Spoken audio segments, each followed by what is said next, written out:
श्री गणेशाय नमः। श्री सरस्वते नमः। प्रभु श्री रामचंद्राय नमः।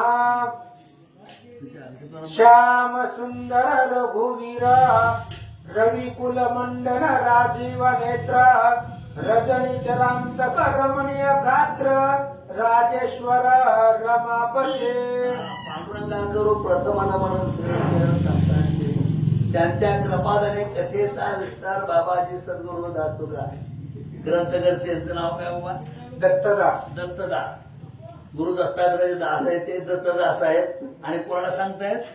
शेषवात्सायन। शेषवात्सायन शेष. आणि हे त्या ठिकाणी शेषा अवस्था आहे ना त्याने ती कथा सांगतात. कोणती कथा? कशा प्रकारे प्रभू रामचंद्राने आपला अश्वमेध यज्ञ कसा पार पाडला नाही का, कसा कोडा सोडला, कुठं कुठं कसा आला, ही कथा त्या ठिकाणी दत्तदास त्या ठिकाणी सांगू लागलेले आहेत. आणि आत्ताच्या याच ओळीमध्ये ग्रंथकर्त्याने प्रभू रामचंद्र नाही का त्याचं स्वरूप केलंय. सावळे मूर्त निर्गुण निराकार परंतु आपल्या भक्ताच्या आकारात आलेले असे हे त्या ठिकाणी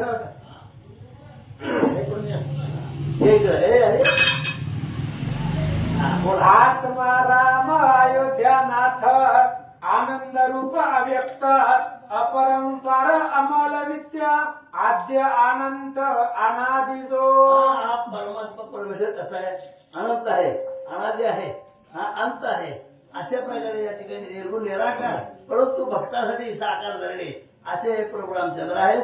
त्याचं वर्णन ग्रंथकर्ते करतात. कर्म मोचक कैवल्य दानी करुणा समुद्र कार्मुक पाणी बंद छेदी कल्मश जाळोनी करी कल्याण भक्ताचे। अशा भक्ताचं कल्याण करणारा कसा आहे म्हणजे अगदी दीनदयाळ आहे आणि दयेचा सागर आहे. म्हणजे प्रभू रामचंद्र कसे दयेचा सागर म्हणजे सागर म्हणजे त्याला मर्यादा नाही असं इतकी दया जप भरलेले असा परमात्मा परमेश्वर आहे. त्या प्रभू रामचंद्राचं कौतुक वर्णन त्या ठिकाणी करू लागले.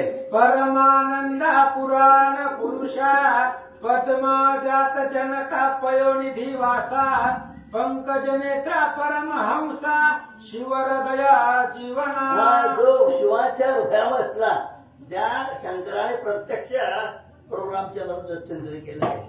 श्रीराम जय राम जय जय राम अशा प्रकारे ज्याच्या हृदयामध्ये असला हा प्रभू रामचंद्र आणि त्याचं त्या ठिकाणी त्या ठिकाणी प्रत्यक्ष भगवान शंकर करतात असं बोलतात. मनमोहन मंगळ धामा मुनिजन हृदय विश्रामा मायातीत मेघश्यामा मानव वेश धारका। मनमोहन आहे, मेघश्याम आहे. मेघश्याम म्हणजे अगदी आपल्या आभाळाप्रमाणे रंग असला असा परमात्मा परमेश्वर आहे. इतरांपेक्षा वेगळा रंग असला असा हा मेघश्याम आहे. करुणानिधी आहे. दीन दयाळ दशरथ नंदना दशमुखांतका दुष्ट दलना दानव कुळ निक्रंदना दशावतार धारका आवतरोणी अयोध्येसी मानव परी तू वर्तसी लीला कौतुक दाविसी भक्त जना उद्धरावया। भक्ताचं कल्याण करण्यासाठी काय केलं म्हणजे हा निर्गुण निराकार परमात्मा आहे परंतु भक्तासाठी त्यांचं कल्याण होण्याने आकार धारण केलंय असा हा निरवराष्ट्या नाही का अशा प्रकार परमात्मा परमेश्वर आहे. रामाबद्दल त्या ठिकाणी सांगतात. करीसी अश्वमेध यज्ञ व्हावया पाप क्षालन हेही लीला कौतुक पूर्ण नाहीतरी पाप तुझं कैसे। आम्हाला पापच नाही का असा हा राम परंतु लोकांना करण्यासाठी लोकलौकासाठी काय केलंय यज्ञ मांडला म्हणते का माझ्यातून पाप झालं त्याचं निर्जन व्हावं नाही का म्हणून रामाने काय केलं अश्वमेध मारला म्हणलं. तुझी या नाम मात्रे करुणा तर ती पातकी न लागता क्षणा सूर्या लागी तमे जाना पिढीले कोण म्हणेल। अशा प्रकारे तुझं नामस्मरण जरी केलं नाही का सावध चित्त नाही केलं तर त्या ठिकाणी काय म्हणते तुमचं पापाचं क्षारण होतं. कारण उद्याची एकादशी कशी बरं का सर्वांनी करा पापमोचन एकादशी आहे. सर्वांनी एकादशी केलीच पाहिजे म्हणजे हे वर्षाची शेवटची एकादशी आहे अंत्य आणि हे पापमोचन आहे म्हणून सर्वांनी एकादशी करायचीच. बरं का. तैसा तू परमा निर्मळ तुझसी कैसा पाप मळ परिजन उद्धारावया सकळ मानवा पळी तसे निर्गुण निराकार आहे, भक्ताच्या आकाराधार केला आहे. तुला कशाचं पाप काय, परंतु जगाच्या कल्याणासाठी किंवा जगाला कळण्यासाठी त्या ठिकाणी काय केले, अवतार धारण केला आणि आपलं पाप मोचन करण्यासाठी अश्वमेध यज्ञ मांडला, अशा प्रकारे सांगू राहिले. आश्व मागील अध्यायाचे अंती जाना अश्व पावला स्वर्गस्थान मग वशिष्ठाचे आज्ञे करुणा कर्पूर आणविला श्रीराम. आता मागच्या अध्यायामध्ये शेवटी आपण काय ऐकलं म्हणले की जो घोडा आहे तो मनुष्य रूपामध्ये आला नाही का, आणि तो स्वर्गात पावला, त्याला विमान न्यायला अत्यंत पावलाचा तो घोडा होता, तो मानव रूपामध्ये आला होता, तो स्वर्गात त्या विमानामध्ये भरून गेला आणि त्या ठिकाणी मग पुढं काय केलं ते पुढे सांगू राहिले. वशिष्ठ करिता पाचारण देव पावले यज्ञ लागून इतुके पूर्वी झाले कथन आता पुढे अवधारा. घोडा हा मनुष्य रूपामध्ये आला, तो रथामध्ये बसून स्वर्गाला गेला आणि ते देवदत्त त्या ठिकाणी जमले आहेत. अशा प्रकारे कथा आपण कालच्या आधी ऐकली, अशा प्रकारे बोलू लागले. वशिष्ठ सकळ देवांशी कर्पूर दिदला यथा विभागेसी तयाच्या स्वादी तृप्तीसी पावल्या सकळ देवता. अशा प्रकारे कापूर आपला आज कापूर पाहिजे खरं म्हणजे. कापूर कापूर घ्या कापूर नाहीतर आणा दुकानात मग. हा परवा दिवशी दिलेलं 5 रुपयाचे आणा म्हणलं होतं. हा हा आणा आणा आणा. राहू द्या आता 5 रुपये द्या. हा? आता दे की 5 रुपये.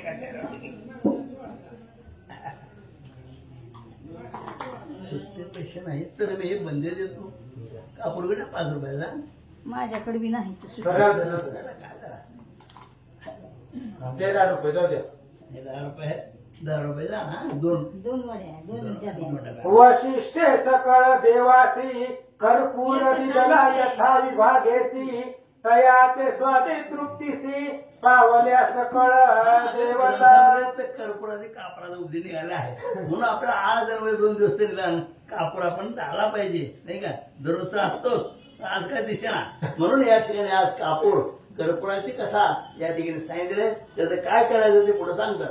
ब्रह्मा विष्णू सूर्य चंद्र आग्नेयम वरुण कुबेर वायू आणि वज्रधर सकळ तृप्ती पावले. आणि सगळे तृप्त पावले, कोण कोण वरून आहे नाही का, ब्रह्मा विष्णू सूर्य चंद्र आहेत नाही का, सर्व देव देवता थोडक्यात सांगितले. ज्या देवाच्या पण गंधर्व आहे, अशा प्रकारे सर्व देव देवता त्या ठिकाणी पावले आहेत असं बोलू. अन्न भक्षिता क्षुदित जैसा तत्काळ तृप्त होत तैसा यज्ञ देवता समजता तृप्त झाल्या कर्पुरे. त्याप्रमाणे जेवण केल्यानंतर माणसाचं मन तृप्त होत नाही, पोट भरतं, डेकर देतो म्हणून. त्याप्रमाणे सगळे आले, समाधान वाटलं, आनंदी झाले, मन तृप्त झालं, सर्वांना डेकर दिली. अशा प्रकारे कथा या ठिकाणी सांगतात. मग आनंदोनी मानसी देव गेले स्वस्थानासी यज्ञ समाप्ती झाली आईशी श्रीराम हस्ते करोनी. आणि अशा प्रकारे त्या यज्ञाची समाप्ती बरोबर रामचंद्राच्या हस्ते झालेली आहे. आणि समाप्ती झाल्याबरोबर जे जे देवदेवता जे आले होते सगळेच आपापल्या ठिकाणी गेले. अशा प्रकारे ग्रंथकर्ते या ठिकाणी सांगतात. वृत्ती ज्वाला की गुणजना अपार देवनिया धन आणि गतयाला पुन्हा चतुर्दिशांचे राज्य देता. ज्या ज्या त्या ठिकाणी जे ऋषीमुनी आले होते, जे ब्राह्मण आले होते, सर्वांना येता सांग दान धर्म केलेला आहे. आणि अशा प्रकारे दान धर्म करूनच सर्व आपापल्या ठिकाणी गेले म्हणतात. मग ते संतुष्ट होऊन वदते झाले आशीर्वचन राम असो तुझं कल्याण पुत्र पौत्रादी वंशासहित.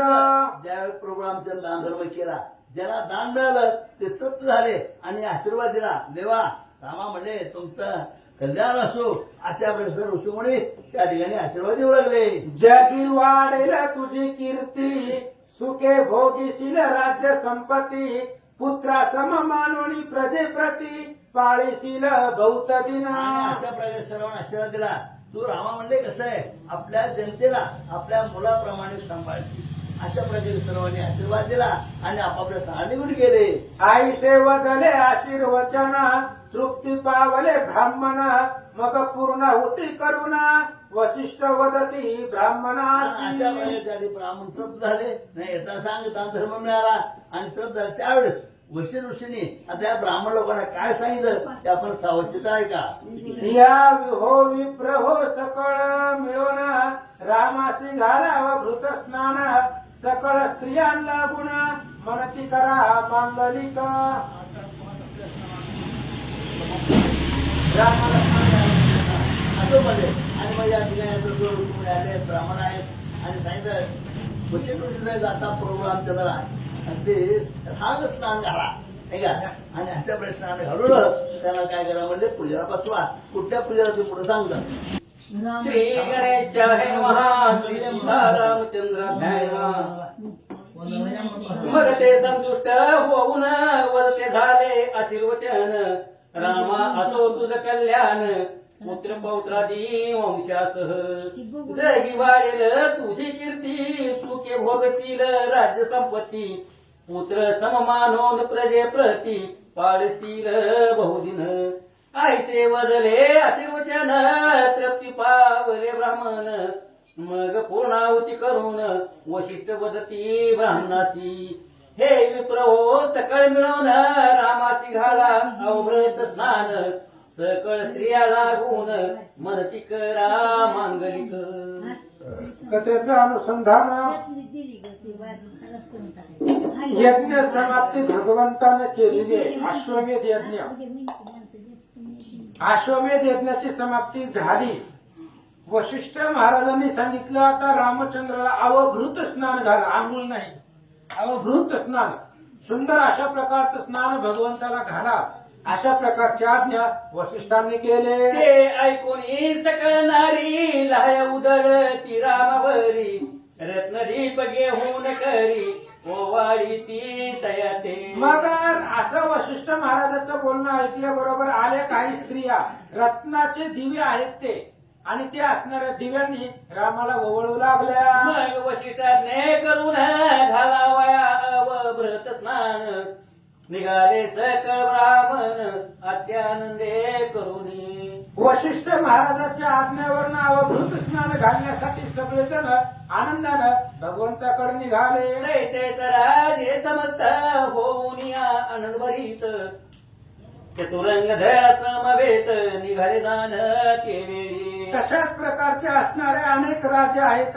चतुरंग दळ आहे तेही भगवंताच्या समवेत 16 पाण्यासाठी निघाला. नाना परी वाटे वाजती भाटबंदी जनवर्णी ती सकळ स्त्री आनंद जाती सीतेशी स्नान घालावया. नाना प्रकारचे वाद्य वाजता येतात. सगळं चतुरंग दळ आहे. सीतेला स्नान घालण्यासाठी स्त्रिया निघाले आणि रामाला स्नान घालण्यासाठी राजे लोक निघाले असं सांगतात.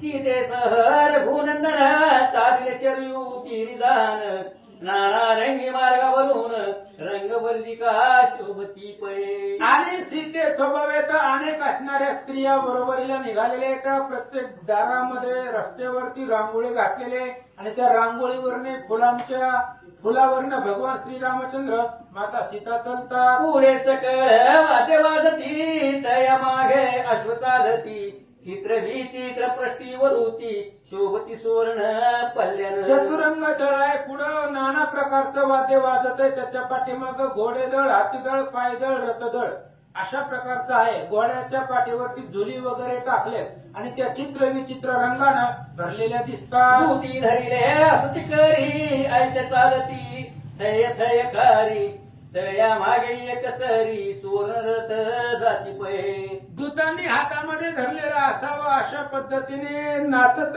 ते घोडे निघालेले आहेत. सोन्याच्या रथावरती बसून राजे लोक निघाले. ध्वजासती गगनचुंबित वायू वेगे पड किती बहुत अश्वमंद गती चालत उभे राहती ठाई ठाई. ध्वज रथावरचे जे ध्वज होते ते आकाशापर्यंत ते असणारे ध्वज होते. वायू वेगानं असणारा घोडे फडकत होते. चालत असताना जागोजागीला घोडे उभा राहत होते. तया मार्गे कस चालती रत्न खचित अंबान शोभती सुवर्ण कलश घेऊन हाती वरी कन्या बैसल्या. त्याच्या मागे हत्ती निघालेले आहेत रत्न खचित अशा प्रकारचे असणारे अंबारे शोभिवंत दिसत आहेत. अशा थाटामध्ये निघाले. गजाची या पृष्ठीपरी झुला सोबती वर धरी चित्र विचित्र नाना परी शोभा देती अपार. हत्तीच्या पाठीवरती झुले टाकलेले आहेत आणि त्या झुल्या चित्र विचित्र रंगानं सजवलेल्या होत्या म्हणून आकर्षक दिसू तया लागल्या. मागे अप्सरा जाती गीत नृत्ये मार्गी करीती भाट भंडी जनवर्णीती तया मागे सखीत. त्याच्या मागे असणाऱ्या स्त्रिया आहेत, बंदीजन आहेत, भाट आहेत. त्या रथदळाच्या पाठीमाग घोड्याच्या हत्तीच्या माग निघाले. मध्ये ऋषी जन व्यतीत चाले यजमान रघुनाथ सकळ स्त्रिया माझी शोभत सीता विद्युत ये परी. सगळ्या स्त्रिया मध्यभागी आहेत, ऋषी मंडळी आहेत. सगळ्या सीतामध्ये वीज चमकावी तसं तेज सीतेचं दिसू तया लागलं. मागुनी सकळ भूभरत हळूहळू चालती आनंद भरीत मार्गे पायदळ चालत शस्त्रे हाती घेऊन.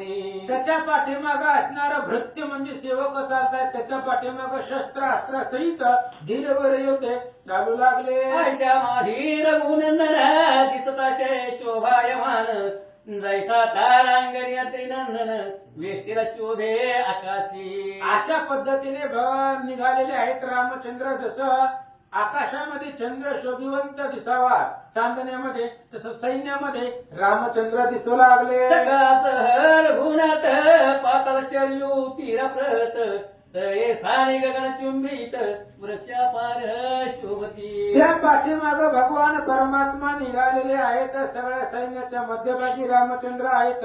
शोभिवंत दिसू लागले. ठाई ठाई पाट वाहती भोवती फुलहारे शोभती जाई धुई चंपक मारती बकुल केतक कोविदार.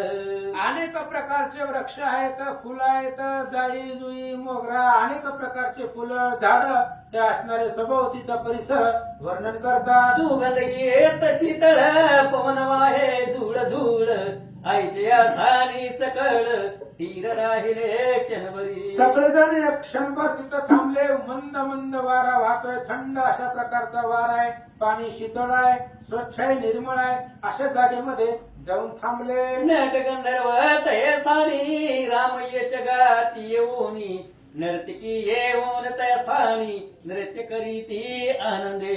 भाट बंदीजन तिथं थांबून रामाचं कौतुकाचं वर्णन करतायत. नृत्याची अप्सरा त्या ठिकाणी आलेली आहेत आणि नृत्य करू लागल्या. हरिद्रा कुंकुमे स्त्रिया वाटती स्नाना लागी आनंदती शरयू तीर फुलले आती सकळ परिवारे करुणी. हळदी कुंकू असणाऱ्या स्त्रिया त्या ठिकाणी वाटू लागलेल्या होत्या. एकमेकीला वाण देऊ लागलेलं होतं. शरवी तीर पावन आहे आणि ते असणारं पुण्य पवित्र तीर्थस्थान आज सगळ्यांच्या समवेत ते शोभिवंत दिसू लागला. सुवर्ण कलेस अष्टोत्तर शत वशिष्ठ आनंदी करीत करुणी जळपुरीत स्थापना करी तयाची. आणि पाणी आणलेलं होतं वशिष्ठ महाराजांनी वेगवेगळ्या मग अशी काल 64 जोड्याच्या हातामधून आणलेलं आहे ते आणि त्याची असणारी स्थापना करू लागले.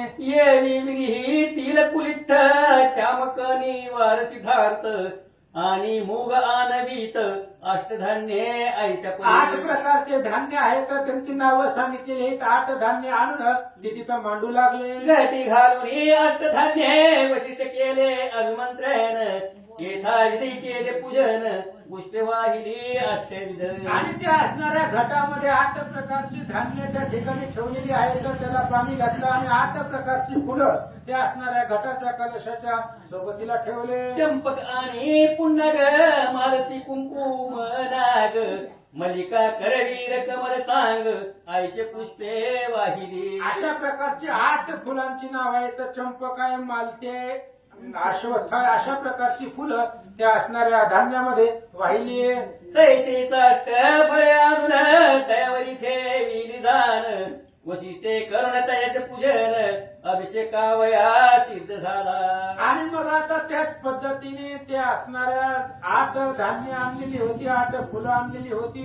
अष्टधातू आहेत.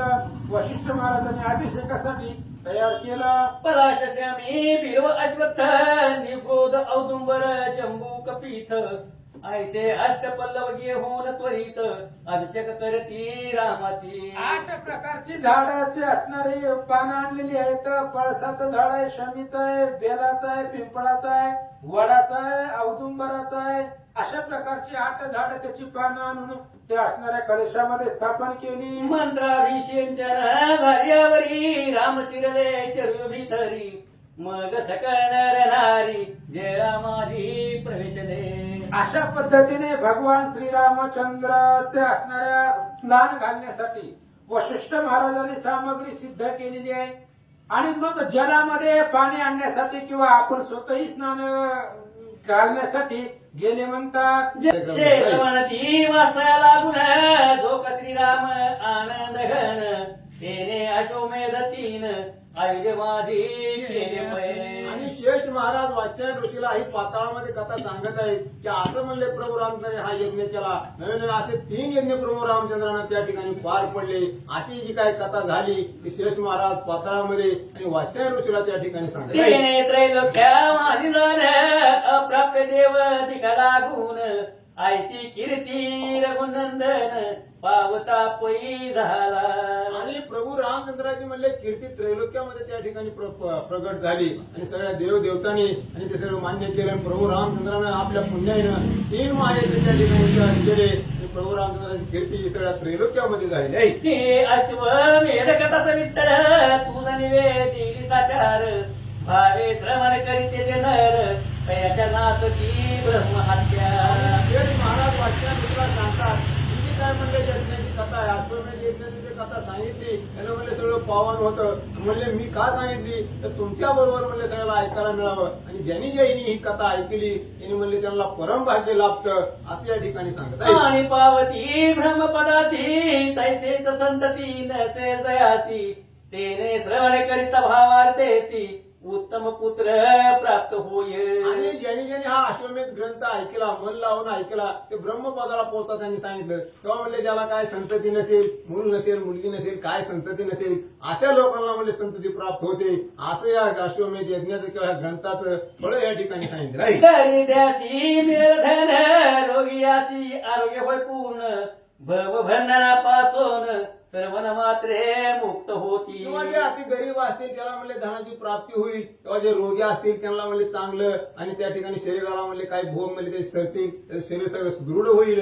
जे काही भाऊबंधन आहेत त्यांच्या मागे काय पाप पिढा आहे ते सगळी टळलं असं या ग्रंथाचं महात्म्य किंवा पुण्य या ठिकाणी सांगितलं. जरी दुष्ट असेल कोणी तरी कथा श्रवणे करोनी पावेल उत्तम गती लागोनी मग भक्त कान तरतील. किंवा एखाद्याच्या हातून जर अनावधानानं काही पाप घडले असतील, दुष्ट असेल किंवा वाईट वागत असेल तर हा ग्रंथ ऐकल्यानंतर त्याच्या बुद्धीमध्ये नक्कीच फरक पडेल. तेव्हा त्याला म्हणले चांगली सद्बुद्धी म्हणले मिळेल असं या ठिकाणी फलप्राप्ती सांगितली आहे. जो करील रामस्मरण तयाचे तुटेल भवबंधन जन्म मरणापासून मुक्त होय सहजची. किंवा ज्यानं अखंड जर राम नामस्मरण जर केलं तर त्याला सगळी बहुबंधन त्याची काय पाप पिढा त्याच्या मागे काय शरीराला रोग असतील किंवा काय असतील सर्व पिढा टळतील आणि तो म्हणले ब्रह्मप्राप्तीला पावेल असं या ठिकाणी सांगत आहे. हे रामाश्वमेध चरित्र श्रवण करतील भाग्यवंत नर वाष्टायनाशी धरणीधर सांगती फळ ऐशपरी. किंवा त्यांनी सांगितलं हा अश्वमेध म्हणले ग्रंथ जो आहे हे प्रभू रामचंद्रांनी केला ज्याच्या भाग्यामध्ये आहे त्यालाच म्हणले ज्याची पुण्य असेल त्यालाच ऐकायला मिळतो इतरांना मिळत नाही. आणि असं जर लोकांनी म्हणलं हा ग्रंथ जर ऐकला तर त्याच्या भाग्याला पारावार उरणार नाही आणि त्याला पूर्ण प्राप्ती होईल असं या म्हणले ग्रंथाचं यज्ञाचं फलप्राप्ती यांनी सांगितलं. प्राकृत भाष्य करून संता पुढे केले कथन कृपा करून रघुनंदन वदविता झाला मम मुखे. आणि शेष महाराजांनी सांगितलं वाचन ऋषीला की म्हणजे प्रभू रामचंद्राच्या कृपेनं की संस्कृत मध्ये हा जो ग्रंथ होता ती म्हणजे प्राकृत मराठी भाषेतून मी तुम्हाला करून सांगितला त्याचा नक्कीच म्हणले काय म्हणले अज्ञान लोकांना फायदा होईल आणि म्हणून मी सगळ्यासाठी हा ग्रंथ म्हणले प्राकृत भाषेमध्ये करून सांगितला असं या ठिकाणी ऋषी सांगत आहे. ना तरी मी अल्पमती नसे ठाऊकी व्युत्पत्ती ज्याचा तोच निश्चिती वदला चरित्र आपुले. आणि ऋषीने स्वतःला कमीपणा म्हणले घेतला. मी म्हणले वदविता कोण किंवा सांगणारा कोण आहे म्हणले. जशी भगवंतानं मला बुद्धी घातली त्याचप्रमाणे म्हणले मी सांगितलं. जसं जसं माझ्या वाचीला येईल किंवा मला जे सुचल ते या ठिकाणी मी सांगण्याचा प्रयत्न केला. मी काय वदविता किंवा मी काय लय बुद्धिवान नाही. हे भगवंतानं जी माझ्या म्हणले मनामध्ये बुद्धी घातली त्या बुद्धीप्रमाणे मी सगळं सांगितलं. असं शेष महाराज स्वतःला कमीपणा घेऊन या ठिकाणी सांगतात. दत्तदास विनवी संता सर्व भूवीराची सत्ता आयची चाळीक वदवील कथा तरी कृतार्थ होईन मी. आणि ग्रंथकर्ते दत्तदास काय म्हणतात तर ही प्रभू रामचंद्रानं माझ्या मुखातून किंवा म्हणजे माझ्या हातून हे लिहून घेतलं आणि प्रभू रामचंद्रामुळे मी हे लिहू शकलो असं दत्तदास म्हणले ग्रंथकर्ते या ठिकाणी आपल्या श्रोत्याला सांगत आहे. इति श्री पद्मपुराण पाताळ खंडे शेष वाचायन समाधे रामाश्वमेध हैमेध समाप्तीर्नाम अष्टशक्तमुख्या.